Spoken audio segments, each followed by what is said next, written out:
Hello students, you coaching classes में आपका स्वागत है। आज का हमारा टॉपिक है क्लास 12th मैथ्स एनसीईआरटी में चैप्टर स्टूडेंट हमारा स्टार्ट है 6।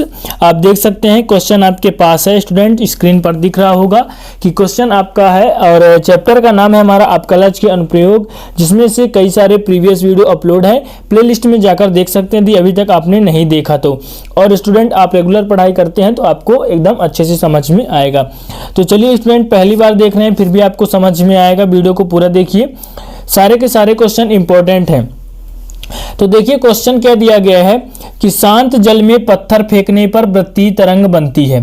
ठीक है, तो शांत एक जल है स्टूडेंट, शांत जल है। मान लीजिए कोई भी तालाब हो सकता है, तो नदी में तो शांत जल हो ही नहीं सकता, तालाब में हो सकता है, या कि फिर स्टूडेंट किसी पात्र में जल भरा है तो वहां पर शांत जल है, उसमें पत्थर यदि हम फेंकते हैं तो यहाँ पर वृत्तीय तरंग बनती है। यहाँ पर क्या बोला क्वेश्चन में, सबसे पहले क्वेश्चन को अच्छे तरीके से समझना है कि क्वेश्चन हमको दिया क्या है और क्या क्या दे के रखा है, क्या हमें वैल्यू उसका निकालना है। तो शांत जल में पत्थर फेंकने पर वृत्तीय तरंग बनती है, ठीक है, जिसकी त्रिज्या 2 सेंटीमीटर प्रति सेकंड की दर से बढ़ती है। त्रिज्या क्या है, इसकी त्रिज्या 2 सेंटीमीटर प्रति सेकंड से बढ़ती है, यानी परिवर्तन होती है, यानी 1 सेकंड में 2 सेंटीमीटर इसकी त्रिज्या बढ़ जाती है। समझ में आ रहा है? तब स्टूडेंट, तब त्रिज्या कितनी है, त्रिज्या 7 सेंटीमीटर हो तो क्षेत्रफल में वृद्धि ज्ञात कीजिए। वह स्टूडेंट समय के साथ परिवर्तन होती जाएगी, उसकी त्रिज्या परिवर्तन होती जाएगी तो क्षेत्रफल में वृद्धि की दर ज्ञात की, यानी क्षेत्रफल में कितना वृद्धि हुआ। तो चलिए स्टूडेंट, सबसे पहले यहाँ पर हल लिख लेते हैं और माना मान के चलते हैं कि माना जो वृत्त बन रहा है, वृत्त की त्रिज्या क्या है, तो त्रिज्या यहाँ पर मान लेते हैं r है। क्या है, त्रिज्या r तथा क्षेत्रफल a है, a मान लेते हैं। तब स्टूडेंट जो क्षेत्रफल होता है वृत्त का क्या होता है, पाई आर स्क्वायर होता है कि नहीं। तो वृत्त के क्षेत्रफल की जो फार्मूला होता है कितना होता है, ये पाई है, पाई आर स्क्वायर होता है। अब स्टूडेंट यहाँ पर बोला क्या है कि जो क्षेत्रफल में वृद्धि की दर ज्ञात करना है, वो भी किसके साथ, समय के साथ, क्योंकि सेकंड में दिया गया है, जितना समय बढ़ता जाएगा उतना ही उसका क्षेत्रफल में वृद्धि की दर होगी। तब स्टूडेंट यहाँ पर d/dt निकालना है a, यानी dA/dt की वैल्यू आपको निकालना है। यहाँ भी स्टूडेंट जो करेंगे दोनों पक्ष में करेंगे तो d/dt पाई आर स्क्वायर दिया गया है, तो पाई आर स्क्वायर यहाँ पर हमने लिख लिया। dA/dt, अब यहाँ पर क्या हो जाएगा, पाई यहाँ पर नियतांक है तो बाहर, और d/dt हो जाएगा स्टूडेंट, यहाँ पर आर स्क्वायर दिया गया है तो आर स्क्वायर हमने लिख दिया। फिर क्या है dA/dt, तो dA/dt हमने लिख लिया पाई। यहाँ पर ये देखिए स्टूडेंट, यहाँ पर कि जो r है यहाँ पर t के सापेक्ष नहीं होगा तो d/dr लाना पड़ेगा आर स्क्वायर, और यहाँ पर dr/ क्या हो जाएगा, dt हो जाएगा कि नहीं, तो इतना हो जाएगा। और dA/ यहाँ पर क्या है, dt है कि नहीं। यहाँ पर देखिए पाई r का क्या होगा, 2 सामने आएगा, 2 में 1 घट जाएगा, और dr/dt है कि नहीं। अब यहाँ पर देखिए त्रिज्या स्टूडेंट यहाँ पर बढ़ रहा है 2 सेंटीमीटर पर सेकंड से, यानी dr/dt का मान कितना दिया गया है, 2 दिया गया है। चूंकि यहाँ पर लिख सकते हैं कि dr/dt का मान है 2 दिया गया है, इसके जगह में हम 2 लिख सकते हैं।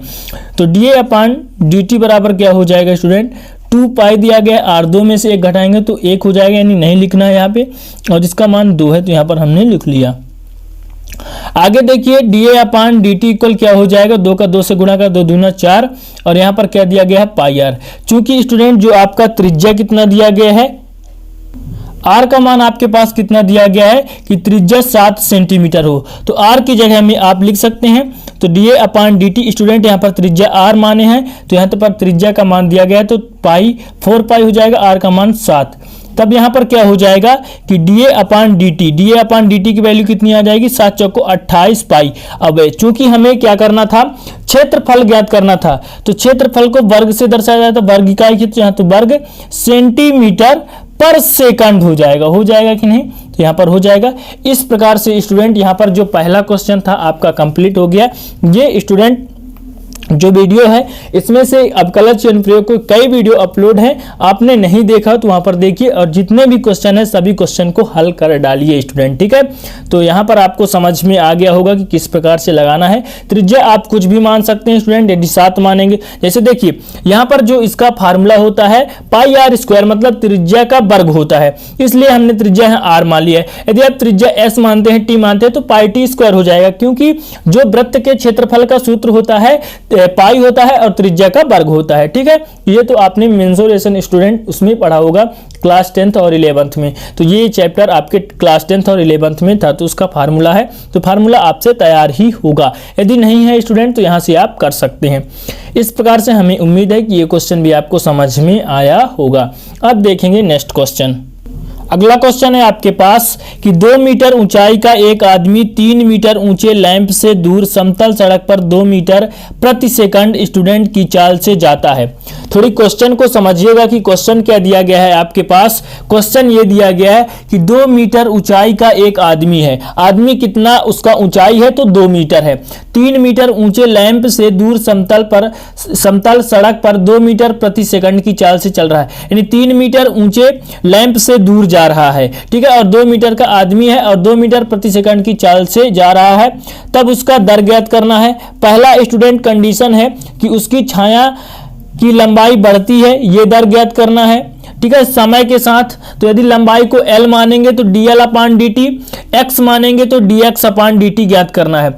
छाया एक सिरा गतिमान है, इसका भी दर ज्ञात करना है। यदि स्टूडेंट गतिमान को y मानते हैं तो dy/dt यहाँ पर ज्ञात करना है। क्वेश्चन को मैं स्टूडेंट दोबारा आपको समझा रहा हूं कि क्वेश्चन क्या दिया गया है। 2 मीटर का एक आदमी है और 3 मीटर का लैंप है। ठीक है, लैंप से दूर जा रहा है। जब वो समतल पर दूर जा रहा है स्टूडेंट तो 2 मीटर प्रति सेकंड की चाल से जाता है। कितने? तो 2 मीटर प्रति सेकंड की चाल से जाता है। तब स्टूडेंट सबसे पहले यहाँ पर आपको डायग्राम बना के बता रहे हैं कि किस प्रकार से इसको सॉल्व करना है। तो यहाँ पर सबसे पहले यहाँ पर हल लिख लेना है। ठीक है, तो स्टूडेंट यहाँ पर क्या बोला है कि 3 मीटर क्या है, यहाँ पर 3 मीटर आपका लैंप है, तो इसको हम AB नाम दे देते हैं। और ये 3 मीटर है स्टूडेंट, तो यहाँ पर 3 मीटर लिख देंगे। और आपका स्टूडेंट ये क्या है, ये 2 मीटर का एक आदमी है। ठीक है, ये समतल से स्टूडेंट ये 3 मीटर, ये 2 मीटर है। ठीक है, तब स्टूडेंट जब इसको हम मिलाना चाहेंगे तो ये आपस में यहाँ जाके मिल जाएगा। तो यहाँ पर हमने मिला दिया। अब स्टूडेंट यहाँ पर हम मान लेते हैं कुछ भी Q और P मान लिए। ठीक है, कुछ भी आप मान सकते हैं, यहाँ पर दिया नहीं गया कि क्या ही मानना है। और स्टूडेंट यहाँ पर हमने मान लिया C, कुछ भी आप मान सकते हैं। और यहाँ पर P देखा आपने, P और Q, और इसकी दूरी यहाँ पर नहीं दिया है तो y हमने मान लिया स्टूडेंट। और यहाँ पर इसका और इसका दूरी नहीं दिया तो हमने x मान लिया। यहाँ पर दिया है कि जो आपका लैंप है 3 मीटर का है। कितना स्टूडेंट? तो 3 मीटर लैंप है और ये आदमी है जो 2 मीटर का है। ठीक है, तो इसमें आप क्वेश्चन को स्टूडेंट समझ सकते हैं कि 3 मीटर का लैंप 2 मीटर का आदमी समतल से दूर जा रहा है। 2 मीटर प्रति सेकंड की दर से यह दूर जा रहा है, तो उसकी छाया की लंबाई बढ़ती है। देखिए ये इसके स्टूडेंट दूर जाएगा तो उसके छाया की लंबाई बढ़ती जाएगी। तो कितने दर से बढ़ रहे हैं? छाया का एक सिरा गतिमान है तो कितने दर से गतिमान है, ये आपको ज्ञात करना है। तो स्टूडेंट यहाँ पर एक डायग्राम हमने बना लिया, जो डायग्राम आपको समझ में आ गया होगा कि हमने किस प्रकार बनाया, आपको मैंने समझाया। अब यहाँ पर थोड़ा सा आपको लिखना पड़ेगा स्टूडेंट, क्योंकि यहाँ पर पूरा माना चल रहा है। केवल AB माना हमने कि माना AB लैंप है, लैंप की बस इतना ऊंचाई दिया गया था कि लैंप की ऊंचाई 3 मीटर है, ये नहीं दिया गया था कि AB ही आपको मानना है। इसलिए हमने माना मान लिया कि माना AB लैंप है। AB क्या है?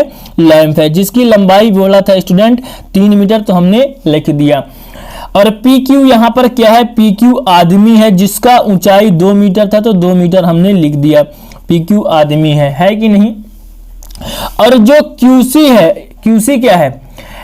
QC बराबर हमने x लिया स्टूडेंट, यहां पर आदमी है, यहां पर लैंप, तो उसकी छाया इधर तो नहीं बनेगी, इधर ही बनेगी। मान लीजिए सूर्य की प्रकाश जिधर से आ रही है तो आदमी की परछाई स्टूडेंट पीछे बनेगी, ठीक है, जिस ओर से आ रही है उसके विपरीत बनेगी। उसी प्रकार यहां लैंप है, यहां आदमी है, तो उसकी जो छाया है इधर ही बनेगी। तो QC बराबर x जो हमने मान के चला है स्टूडेंट, क्या है, वह आदमी की छाया है। क्या है, आदमी की छाया है। आया समझ में? तो आदमी की छाया है स्टूडेंट, आया समझ में? तो यहां पर समझ में आया होगा। तथा t समय, यहां पर समय क्या है, t माने हैं, t समय पर, समय t है, यहां पर सब माना पे चल रहा है। आदमी की लैंप से दूरी, आदमी की लैंप से दूरी कितनी है, आदमी की लैंप से दूरी BQ बराबर हमने बाई माना है, बाई है कि नहीं। तो यहां पर आप देख सकते हैं स्टूडेंट कि ये दूरी नहीं दिया गया, केवल ऊंचाई दिया गया, तो ऊंचाई हमने लिख लिया और ये हमने मान लिया कि AB एक लैंप है। क्या है, AB एक लैंप है, PQ आदमी है और QC एक स्टूडेंट आदमी की छाया है, और जिनकी दूरी x है, आदमी की लैंप से दूरी कितना है, BQ बराबर बाई है, ठीक है, और t समय पर। अब देखिए स्टूडेंट, यहां पर हमने बाई माना और ये मान है कि जब सड़क समतल से 2 मीटर पर सेकंड की चाल से चल रहा है, तो यहां पर दूरी क्या है, लैंप से इसकी दूरी है, आदमी की दूरी BQ बाई है, तो उसका दर हो जाएगा dy/dt। t समय पर बाई यानी बढ़ रहा है, तो 2 मीटर पर सेकंड पर यहां पर दिया गया है, ठीक है। और स्टूडेंट यहां पर दिया गया है, और जो उसकी छाया है, छाया x है, जब स्टूडेंट 2 मीटर पर सेकंड से हट रहा है तो dx/dt क्या है, उसका छाया है, जिस दर से बढ़ रहा है, जिस पर बढ़ रहा है वह उसकी छाया की दर है, छाया की दर समय के साथ। समझ रहे हैं कि जो आपने x माना है तो dx/dt छाया की दर है समय के साथ, जिस पर छाया बढ़ रही है। तब स्टूडेंट यहां पर आपको समझ में आया थोड़ा सा कि नहीं, तो यहां पर स्टूडेंट पूरा समझ में आपको आया होगा, ठीक है। अब स्टूडेंट यहां पर छाया का एक सिरा, यहां पर यहां से यहां तक छाया बना, तो एक सिरा C है और हमको दूरी भी ज्ञात करना है, ठीक है। यहां पर आप देख सकते हैं कि छाया का एक सिरा गतिमान है और उसकी छाया की लंबाई बढ़ती है, तो इन दोनों का दर ज्ञात करना है। तो छाया का एक सिरा C है और जिनकी लैंप से दूरी कितनी है, x + y। तो यहां पर आप लिख सकते हैं स्टूडेंट कि C छाया का एक सिरा है, क्या है, एक सिरा है, जो लैंप से कितना दूरी है, लैंप से x और y दोनों में दूरी है, तो x + y दूरी है, कितना, x + y दूरी है, इतना हमने लिख दिया, ठीक है। तब स्टूडेंट छाया की गति इसमें बोला है कि ज्ञात करना है, तो छाया के सिरे जो है, सिरे क्या है, C, उसकी गति निकालना है, कि गति की दर निकालना है आपको, तो आप निकाल सकते हैं। तो स्टूडेंट यहां पर निकालेंगे तो d/dt और x + y हो जाएगा। यहां तक स्टूडेंट आपको समझ में आया होगा। आगे देखिए यहां पर क्या हो जाएगा, d/dt x + d/dt/y, यानी गुणा करेंगे तो dx/dt + dy/dt हो जाएगा, ठीक है स्टूडेंट। यहां पर आपको समझ में आया होगा। अब स्टूडेंट यहां पर थोड़ा सा देखिएगा कि जो आपका ये दिया गया है x और 2, और ये आपका 2 त्रिभुज बन रहा है, एक त्रिभुज यहां से यहां तक बन रहा और दूसरा त्रिभुज यहां से यहां तक बन रहा कि नहीं। तो आप देख सकते हैं स्टूडेंट पूरा स्क्रीन पर आपको फुल दिख रहा है कि एक त्रिभुज यहां से यहां तक आपका दिख रहा है और एक त्रिभुज यहां से यहां तक दिख रहा है आपको। तो स्टूडेंट सर्वांगसम का नियम क्या होता है कि भुजा गुणे, सॉरी यहां पर स्टूडेंट ये जो आपका ये दिया गया है आधार और लंब आपस में बटा में हो जाता है। तो समरूप का मतलब ये होता है स्टूडेंट कि जैसे मान लीजिए यहां पर ये दिया गया है ये त्रिभुज और उसके अंदर ये त्रिभुज, तो यहां पर स्टूडेंट x/2 हो जाएगा और जो ये बड़ा वाला त्रिभुज है x + y/3 हो जाएगा। तब स्टूडेंट यहां पर क्या लिखेंगे कि चित्र के अनुसार, चित्र के अनुसार क्यों, क्योंकि आपको समरूप दिया गया है, तो चित्र के अनुसार और t समय पर हो रहा है स्टूडेंट, तो x बटे 2 लिख देंगे। यहां पर देख सकते हैं समरूप से x बटे 2, तो यहां पर x बटे 2 बराबर x प्लस y बटे 3 हो जाएगा। यहां पर ध्यान दीजिएगा कैसे, क्योंकि जब हम बड़े वाले त्रिभुज को लेंगे तो x प्लस y इसकी दूरी है और 3 यहां पर दिया गया है और यहां पर x बटे 2 छोटा त्रिभुज में हो जाएगा। इस प्रकार से यहां तक आपको समझ में आया होगा। अब स्टूडेंट यहां पर क्रॉस मल्टीप्लिकेशन कर देंगे, तो 3x बराबर 2 का गुणा करेंगे तो 2x प्लस 2y हो जाएगा कि नहीं। तो इस प्रकार से यहां पर आ गया। यहां पर आया समझ में स्टूडेंट, तो यहां पर आपको समझ में आया होगा। यहां पर देखिए इसको पक्षांतर करेंगे तो 3x माइनस 2x बराबर क्या हो जाएगा 2y, और 3x माइनस 2y यानी x बराबर 2y हो गया। x बराबर 2y हो गया कि नहीं, तो इस प्रकार से यहां पर हो गया, आपको समझ में आया। अब यहां पर देखिए t के सापेक्ष परिवर्तन की दर निकालेंगे, नहीं d अपान dt का दोनों पक्षों में गुणा करेंगे तो d अपान dt का कर देते हैं। 2y यहां पर दिया गया है तो यहां पर क्या हो जाएगा dx अपान dt बराबर 2, यहां पर सामने dy अपान dt हो जाएगा कि नहीं, तो हो जाएगा यहां पर। अब देखिए स्टूडेंट, चूंकि आपके पास जो dy अपान dt है हमने शुरू में निकाला था, तो इसका मान कितना दिया गया है 2 मीटर पर सेकंड दिया गया है कि नहीं, तो शुरू में हमने बताया था। तब स्टूडेंट यहां पर dx अपान dt का मान क्या लिख सकते हैं 2, इसका मान 2, तो 2 गुणे 2 यानी इसका मान कितना आ गया स्टूडेंट, तो इसका मान आ गया आपका 4 आ गया। अब यहां पर देखिए स्टूडेंट, जो आपका निकल करके आया था, चूंकि यहां पर देखिए स्टूडेंट यहां पर आप देख सकते हैं कि जो आपका ये निकल करके आया था कि मैंने कहा था कि जो स्टूडेंट छाया बढ़ रहा है, आपको देख सकते हैं स्टूडेंट यहां पर जो उसकी छाया स्टूडेंट एक सिरा जो लैंप से दूरी है वो बढ़ रहा, आपको निकालना था। इसकी वैल्यू आपको निकालना है dx अपान dt प्लस dy अपान dt की वैल्यू यहां पर आपको निकालना है। तो dx अपान dt की वैल्यू 4 है स्टूडेंट, तो यहां पर लिख देंगे कि dx अपान dt प्लस dy अपान dt, इसकी वैल्यू आपको निकालना है। तो यहां पर इसका वैल्यू आ गया 4 और इसका वैल्यू कितना 2, यानी कितना आ गया 6 मीटर पर सेकंड। ये किसका वैल्यू आ गया 6 मीटर, छाया का एक सिरा मीटर प्रति सेकंड से बढ़ रहा है, वो वैल्यू आ गई। तब स्टूडेंट यहां पर दोनों वैल्यू आपकी आ गई, एक आ गया पहला छाया जो है 4 मीटर, यहां पर जो आपका 4 निकल के आ गया, जो हमने x माना था 4 मीटर प्रति सेकंड, और स्टूडेंट दूसरा वैल्यू आ गया कि छाया का सिरा जो है, ठीक है, छाया को जो सिरा दिया गया है 6 मीटर प्रति सेकंड की दर से बढ़ रहा है, की दर से बढ़ रहा है। इस प्रकार से स्टूडेंट ये भी क्वेश्चन आपका कंप्लीट, उम्मीद करता हूं कि समझ में आया होगा। अगला क्वेश्चन आपके पास दिया गया है कि उल्टे शंक्वाकार बर्तन के आधार की त्रिज्या 6 सेंटीमीटर तथा ऊंचाई 12 सेंटीमीटर। क्या दिया गया है, शंक्वाकार बर्तन है लेकिन उल्टे शंक्वाकार है। शंक्वाकार आपने क्वेश्चन देखा प्रीवियस वीडियो में, तो इसमें हम उल्टा शंक्वाकार बनाएंगे। तो यहां पर जो त्रिज्या दिया गया है, तो कितना दिया गया है त्रिज्या, तो यहां पर त्रिज्या 6 सेंटीमीटर और ऊंचाई जो इसका हाइट है 12 सेंटीमीटर दिया गया है।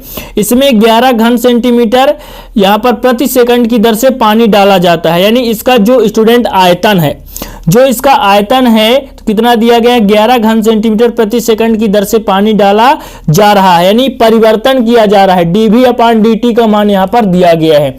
जब गहराई कितना है, तो गहराई दिया 4.2 सेंटीमीटर हो तो पानी का स्तर किस दर से ऊंचा उठेगा, यानी इसमें ऊंचाई में परिवर्तन की दर यहां पर आपको स्टूडेंट निकालना है। ठीक है, तो चलिए निकाल लेते हैं। सबसे पहले यहां पर क्या कर लेते हैं स्टूडेंट कि यहां पर सबसे पहले लिख लेते हैं हल, और माना मान लेते हैं कि माना शंकु, शंक्वाकार है तो शंकु की त्रिज्या कितनी है r मान लेते हैं, त्रिज्या r, तथा यहां पर ऊंचाई कितना मान लेते हैं, तो ऊंचाई स्टूडेंट h मान लेते हैं।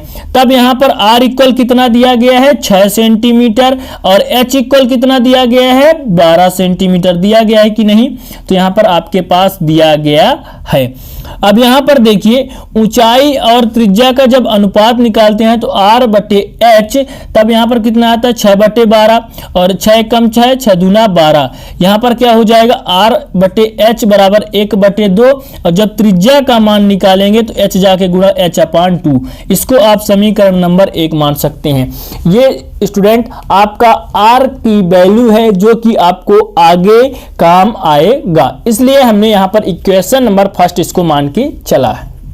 यहाँ पर देखिए आपके पास एक शंकु है, ठीक है। यहाँ पर आपके पास एक शंकु है, इसकी त्रिज्या 6 सेंटीमीटर दी गई, तो यहाँ से यहाँ तक ये आपका त्रिज्या कहलाएगा और ये पूरा स्फीयर कहलाएगा, गोला, ठीक है। और यहाँ पर त्रिज्या हमने r माना है स्टूडेंट, तो r हो जाएगा।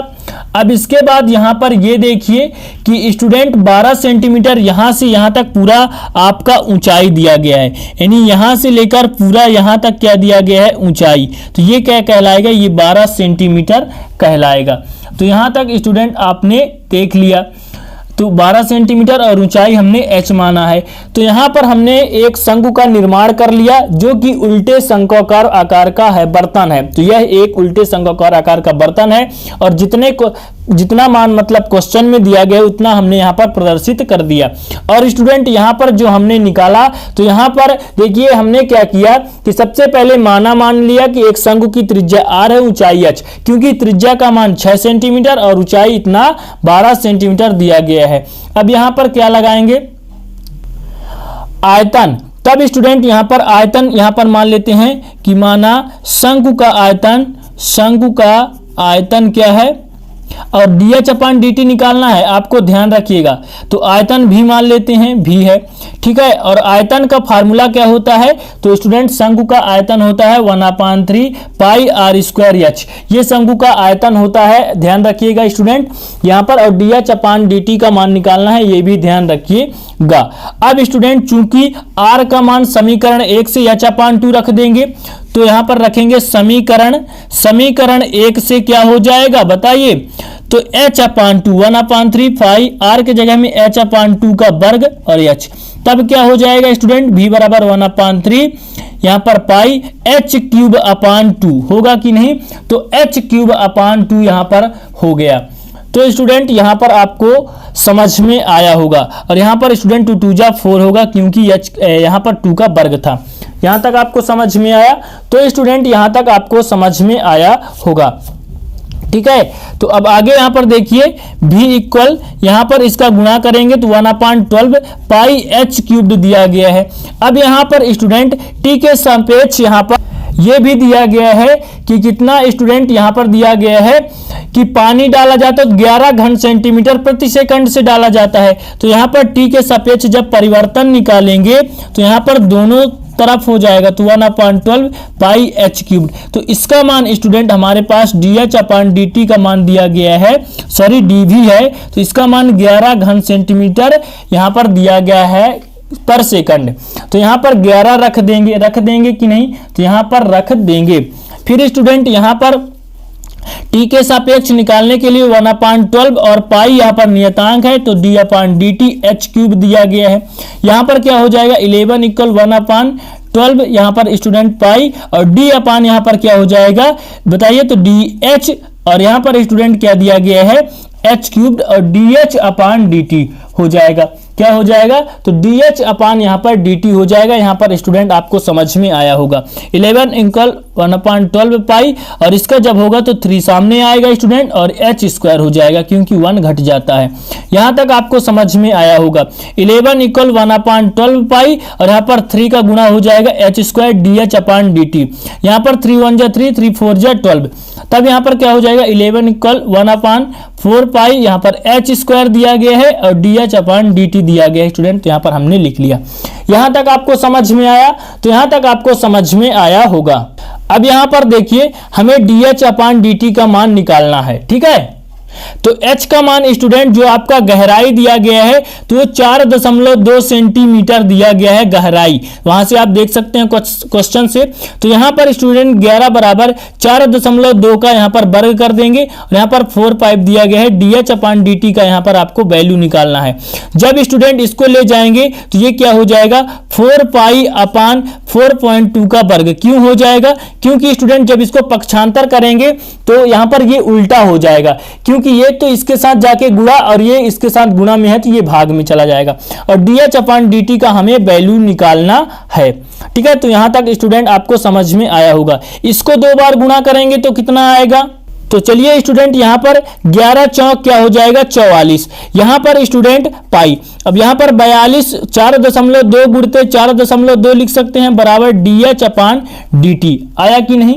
तो स्टूडेंट यहां पर आपको समझ में आया होगा। 44 पाई। अब स्टूडेंट इसको 42 गुणे 42 लिखने के लिए यहाँ पर 10 × 10 लिख सकते हैं, क्योंकि इनका स्टूडेंट आपने जो डेसिमल है हटा दिया है दशमलव। तो स्टूडेंट यहाँ पर जब गुणा करेंगे तो कितना हो जाएगा? तो 44 और 00 इसको गुणा करेंगे तो कितना आ जाएगा? यहाँ पर पाई है तो पाई, तो यहां पर आ जाएगा 1764 और ये dh/dt, और इसी की वैल्यू आपको निकालनी थी जो आपको निकल करके स्टूडेंट मिल गया। इस प्रकार से ये इसका क्या हो जाएगा? आंसर। ठीक है, तो ये इसका राइट आंसर हो जाएगा स्टूडेंट। उम्मीद करता हूं कि आपको समझ में आया होगा। इस प्रकार से ये क्वेश्चन भी आपका कंप्लीट। अब स्टूडेंट नेक्स्ट वीडियो में हम नेक्स्ट एक्सरसाइज लेकर के आएंगे। इस एक्सरसाइज में जितने भी क्वेश्चन दिए गए हैं आप सॉल्व कर लेंगे। ठीक है, तो उम्मीद करता हूं कि सभी क्वेश्चन समझ में आए होंगे स्टूडेंट। पसंद आया होगा तो एक लाइक कर दीजिएगा, दोस्तों के साथ शेयर भी कर दीजिएगा। तो मिलते हैं नेक्स्ट क्लास में, तब तक के लिए जय हिंद, वंदे मातरम।